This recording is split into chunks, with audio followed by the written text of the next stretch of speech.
A wise man once intoned, all good things come to an end. But what about the bad things? Do they end? Can they end? What hope that they'll end?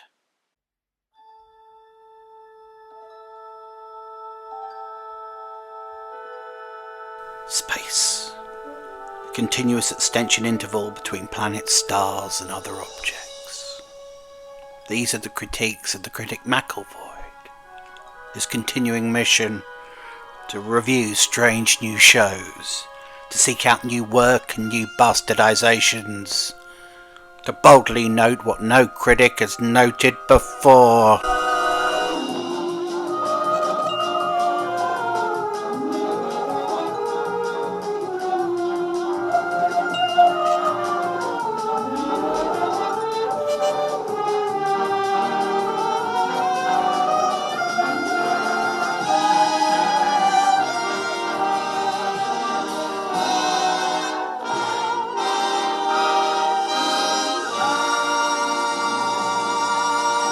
And so here we are, finally. The end of Starfleet Academy Season 1. An episode called Rubicon? What does Rubicon mean? Well, it doesn't mean anything. It's a nonsense word like Kurtzman. But apparently it does have some in-episode meaning, in that it's a sort of babble, nonsense compound word that a weirded out doctor says, which provides the cadets with the easy tell-all solution to a seemingly intractable problem. How does the doctor know what to do? I don't know, but we'll come back to that. I, like most people, assumed that the episode was called Rubicon, as in crossing the Rubicon, as in the point of no return, but apparently there's a Discovery episode we've all forgotten called Rubicon, so they called it Rubicon, thus making themselves potentially look very silly indeed. But look, you can't blame us for thinking that maybe the writers of Starfleet Academy were so stupid that they'd misspelt the name of their own episode. Only they could do it. It's been a strange old week. Before we get into the guts of this episode, very strange week online in terms of Trek chatter. Alex Kurtzman won a Saturn Award recently. Did you know that? For what? Services to hackery? Apparently, it was some sort of token award, as if to say, look, Star Trek's 60 years old, here's a symbol of our appreciation for you keeping the brand on the air for the last 10 years, and for damaging it beyond comprehension. I can't show you any footage of Alex's acceptance speech due to copyright reasons, but I can show you a picture of Brent Spiner watching Alex Kurtzman deliver that speech, and here you can see the sort of sheer horror on his face, the lack of comprehension, the realisation that he was standing behind one of the worst producers and writers and directors of all time, and the two would forever be thought of in the same space, in the same thought process. When anyone thought Kurtzman, they think of the terrible people that he'd co-opted into his regime, many of whom showed up at the Saturn Awards to stand behind him. Poor old Jerry Ryan, 7 of 9, stood there smiling sheepishly. She, of course, could have been headlining her own Star Trek television series, but Alex vetoed that. Not a problem for me, because Star Trek Legacy, as I've said many times, would have been Cobra Kai in space. We don't want that. We want a new original idea that isn't directly linked to a previous Star Trek series.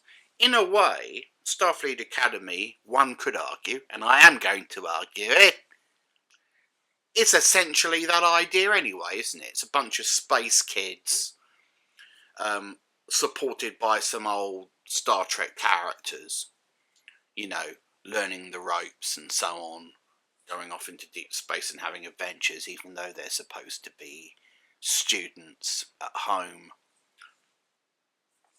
This whole final episode was a sort of classic starship goes out into space to fight a threat to the Federation, the kind of show that would normally have taken place in other iterations of Star Trek that were ship-bound. But of course they contrived to make Starfleet Academy also ship-bound, thus enabling them to tell an old style kind of Star Trek story because they couldn't think of an interesting way to have a finale set on campus. What would the finale be about? Finals? You know, the last piss up after the exams? It's got to be threat to the universe, threat to the Federation. So let's contrive to get our kids out off into space so that they can save the Federation. And all the brains, all the geniuses, all the experienced officers, all the experienced crews in the Federation couldn't save Starfleet. But 5 stupid kids and a couple of their teachers could. Does the Federation really deserve to survive when its very existence is dependent on such foolishness? I would argue, no. Does the show deserve to continue with this level of writing? Certainly not. Should Alex Kurtzman be given an award for basically asset stripping the franchise, cannibalizing it, and taking remnants of it and bolting them onto templates from lesser franchise genre fare? No. But the Saturn people gave him an award anyway. That's making a mockery of you and I, and indeed the Star Trek franchise in general. But let's not dwell too much on that. You know, one could get very embittered, and we'd be here all day. So, this episode, Rubicon, nonsense compound word, was written by none other than Alex Kurtzman and Kirsten Beyer. What a strange, interesting combination that is. You've got somebody who hates Star Trek and doesn't know anything about it and wants it to be horribly contemporaneous on one hand, and you've got Alex Kurtzman on the other. Sorry, the other way round. Reverse that. You've got Kirsten Beyer, who knows about Star Trek, of course, and Alex Kurtzman. The idea of them sitting down together to write this episode chills the blood in a way, doesn't it? Because there must have been a lot of tension, one would have thought. This is on the assumption that Kirsten Beyer has any integrity left, that she actually still cares about Star Trek. And actually, I would dare to suggest that watching Rubicon, one could see the bits written by her, sort of more philosophical, dramatic, Trekkian bits, as it were, and the parts written by Alex. And I'm going to go out on a limb here and say that the bits written by Alex were all of Noose Brucker's dialogue scenes. Noose Brucker, of course, played by the disgraced actor Paul Giamatti, not disgraced for reasons of sexual impropriety or anything like that, but because he's decided to appear on Starfleet Academy. And that's an interesting thing about the new version of Trek, is that it is modernized more so, and I've gotten used to that. It did jump out at me initially that Bob Picardo, who's a dear friend, he says something super something, and I'm like, if we could avoid another direct hit, that would be super helpful. He didn't just say that. He says chicken shit at one point. He did. Brucker is a 32nd century Klingon Tellarite hybrid, but oddly, he talks like a sort of late 20th century cock end. He says things like, "I'm made of funny," and makes references to the sort of Jill Scott Heron song, "The Revolution Will Be Televised." He's apparently seen The Price is Right, because in one scene he says, "Come on down," to a witness who's going to testify against the Federation in his sort of show trial kangaroo court that he set up to decide whether or not he should blow up subspace, thereby presumably marooning him and his followers, as well as all the planets within the Federation, who will no longer be able to use warp travel. Paul Giamatti's a good actor. He brings a lot of energy to his performances, a lot of anger to his performances, but goodness me, was he awful in this episode. Not his own fault. I mean, he tried to bring some personality to it. In the hands of a lesser actor, this would have been a non-role, but he gave it a little something. The problem was every line of dialogue he had was a dud. And it took you out of the episode. Because if you were a real Star Trek fan, you were thinking, why does he speak like this? Why does he say things like bullshit? Why does he use these colourful metaphors, which one would have thought no human would still be using? Humans would not be using in the 32nd century, let alone Klingon Tellarite hybrids. How does he know so much about 20th century popular culture? You know, is his dad a fan or something? I mean, perhaps you could have established that growing up, the childhood Noose was sat in front of a monitor, and his dad said, "Hey, you know, my passion is late 20th century Earth popular culture, specifically from the United States. And I've made a little compilation here, Noose, and I'm going to play it to you, and I want you to memorize it all and incorporate it into your speech. Can you do that for me? Can you do that for Daddy?" But we don't get that scene, so it doesn't really make any sense. Did Kirsten Beyer strenuously object, when looking at the script and seeing lines like "come on down" and Noose using a bit of French and things like that, and saying, "I've got the stones to do X, Y, and Z"? How does he know that stones are sort of, you know, Western Anglo-American metaphor for testicles? How does he know that? How could he know that? Do you remember when Star Trek characters used to talk in a sort of heightened form of English? They called it sort of future Shakespearean. And the old writers of Star Trek were very particular. Don't improvise. Don't bring your own voice into the characters. Follow the script, line by line, letter by letter.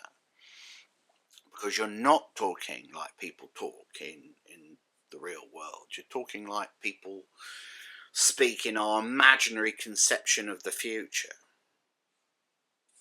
Do you remember that? When writers understood Star Trek? God, that was a long time ago, wasn't it? Poor old Kirsten, she must have been thinking, oh my God, he's written on the page. He's written, "come on down. Dare I challenge him?" Well, you can't challenge him, can you, Kirsten? Because he's the boss. And you're a sellout! A sellout! Who joined the regime along with the rest of them.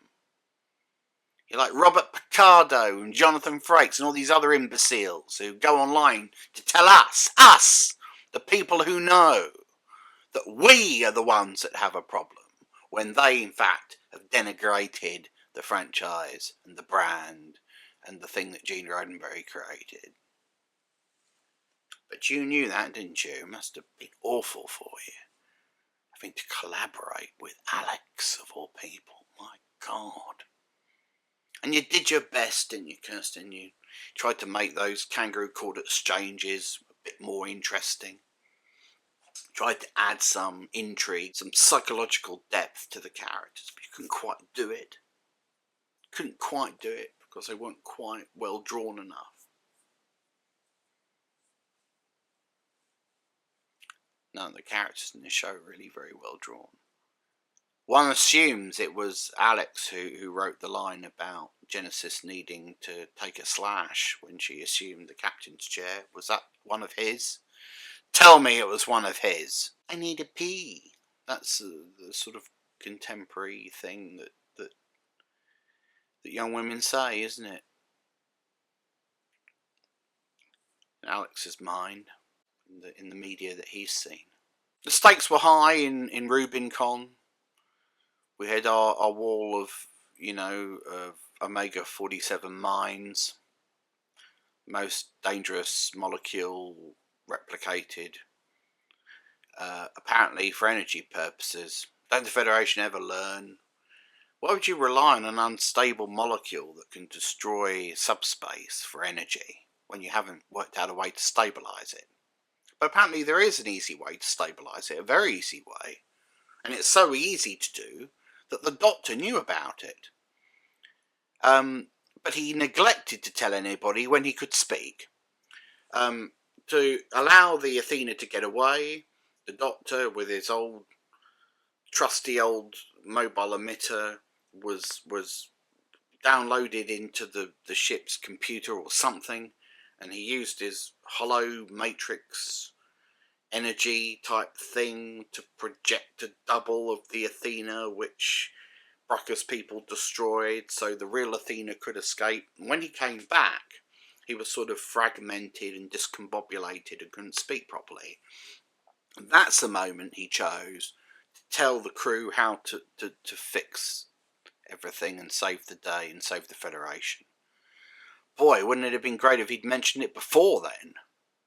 So, actually, there's something I'm forgetting. What is it?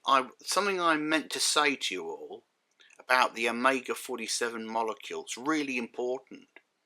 It's the key to saving everybody and the entire Federation. It'll come to me. Let me just do the hologram thing first, and when I come back, I'll let you know. So he came back and he couldn't speak. He babbled, and weirdly, it was Clark, the Klingon nurse, who worked it out, and then Sam, Serious Acclamation Mill, who's been sort of sullen and joyless since you came back, having been brought up by the Doctor, used her computery type interface to do it, and they did it just in time, and they saved the day, and they made all the minds neutral, effectively neutralizing all the minds simultaneously. It's the old kill command solves everything solution. We've seen it in Star Trek many times. It began with the best of both worlds. Put them to sleep. I successfully planted a command into the Borg collective consciousness. It misdirected them to believe it was time to regenerate. In effect, I put them all to sleep. Put all the Borg to sleep. They all went to sleep.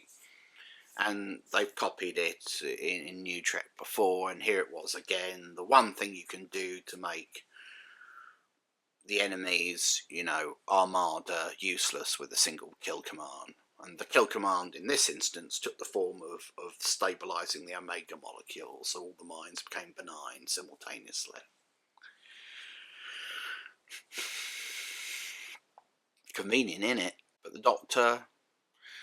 Doctor relied on a bunch of kids deciphering his gobbledygook and his babble to save the day, which was a hell of a risk. Then there was Terima, the Betazoid. Do you remember her? She can kill men with her mind, but she's got a little neuroinhibitor in her neck to stop it. In this episode, she finally said, I'm just going to rip it right off. I'm going to take it off. But not to kill Noose Barker and all of the villains with her mind. No. To find out where they were. Because apparently her ESP allows her to track people in space, no matter how far away they are. Convenient too, isn't it? But she didn't kill him. She could have done. She could have had another scream, and Paul Giamatti's head could have exploded, and all of his followers could have died, and that would have been a way to save the day. But she neglected to do that. Didn't even offer, and nobody suggested it. They didn't say, "Oh, Tarima, you remember that episode where you killed everybody with your mind? Could you do that again?" I know we said no. I know we said it was unethical and you don't like to kill people. But would you do it for just the one more time? And then we'll say, never again, I promise. And this was a wall of death they were facing, according to Jet Reno, who's always so poetic. So this episode was full of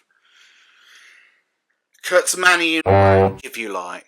The stuff that we've come to expect from Kurtzman Trek, from New Trek. It was sweary and silly and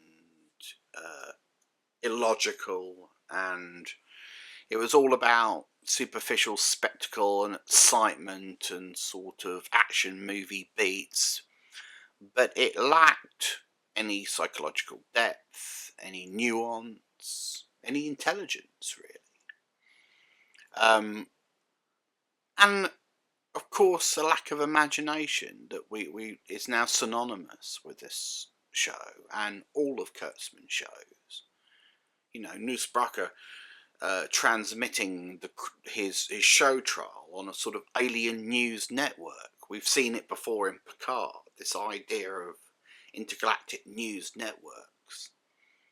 The idea that in the 32nd century, or indeed in the 25th, as depicted in Picard, we'll still be tuning in to sort of the equivalent of Fox News to get our information. It's an astonishingly stupid idea, isn't it?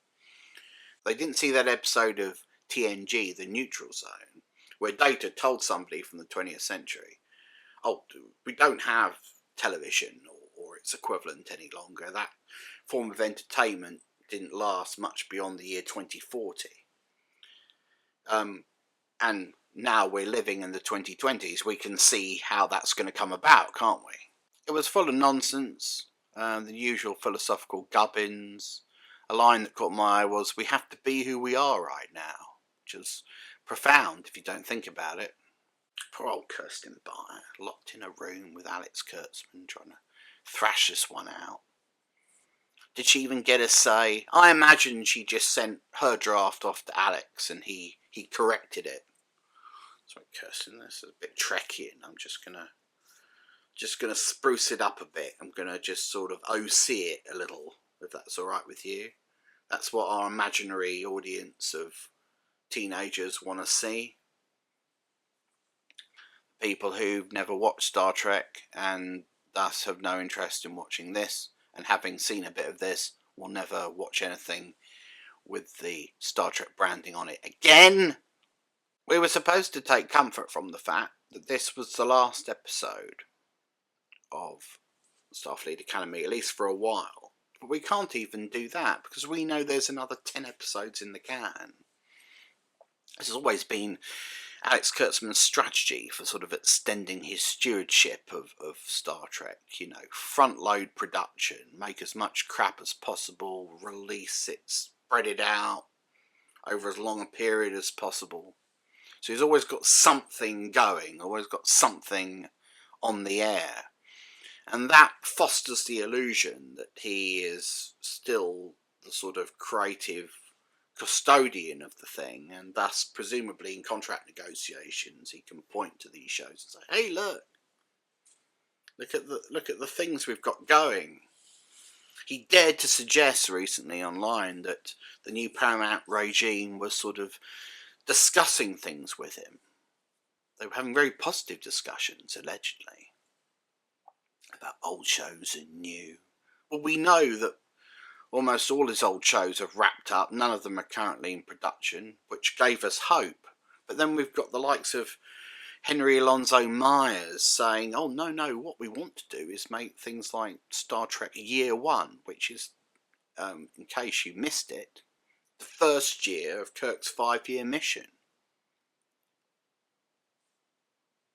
So now we know, beyond any shadow of a doubt, that the aim of the exercise is to overwrite the old Star Trek, because there's no way to reconcile Strange New Worlds with the original series of Star Trek. They clearly don't exist in the same universe. So Star Trek Year 1 is just a way of putting your tanks on the old show's lawn and overwriting it, obliterating it. If anybody at Paramount is watching this show, and I know that everyone at the corporation is a huge fan of Critic's Log, don't give Alex any more money. Don't give him a new contract. He and his cabal are trying to destroy Star Trek.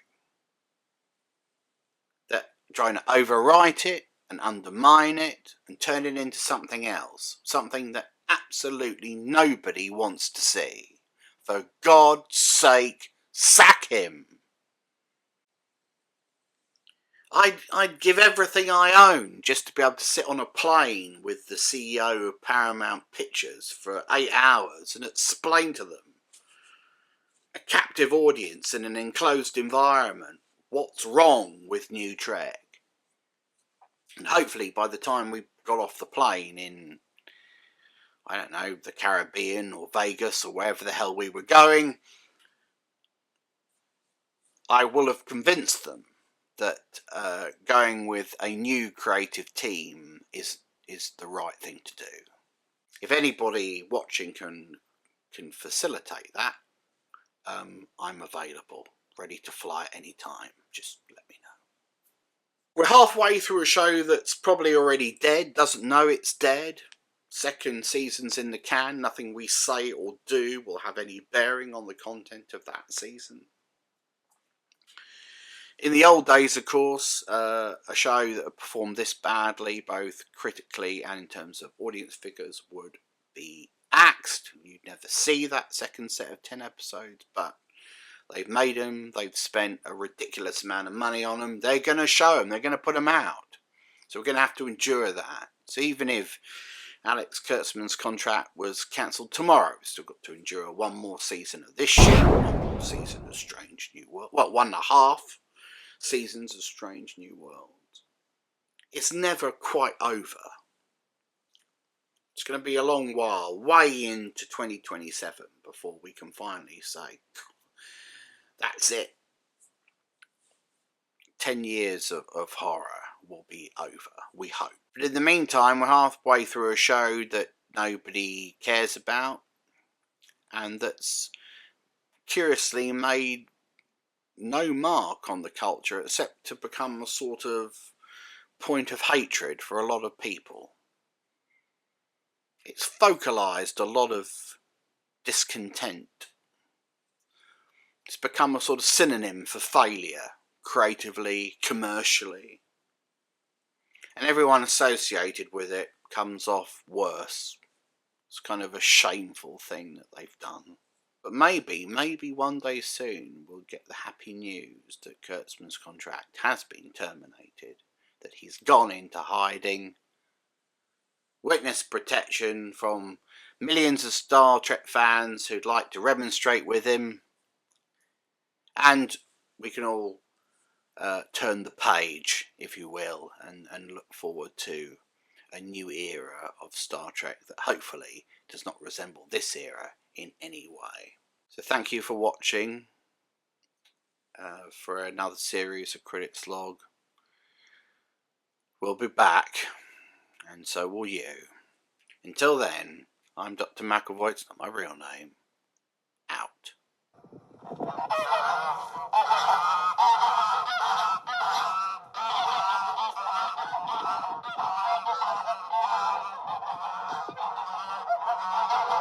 They're complaining about Starfleet Academy. Close the channel, Mr. Worf. Gladly, sir.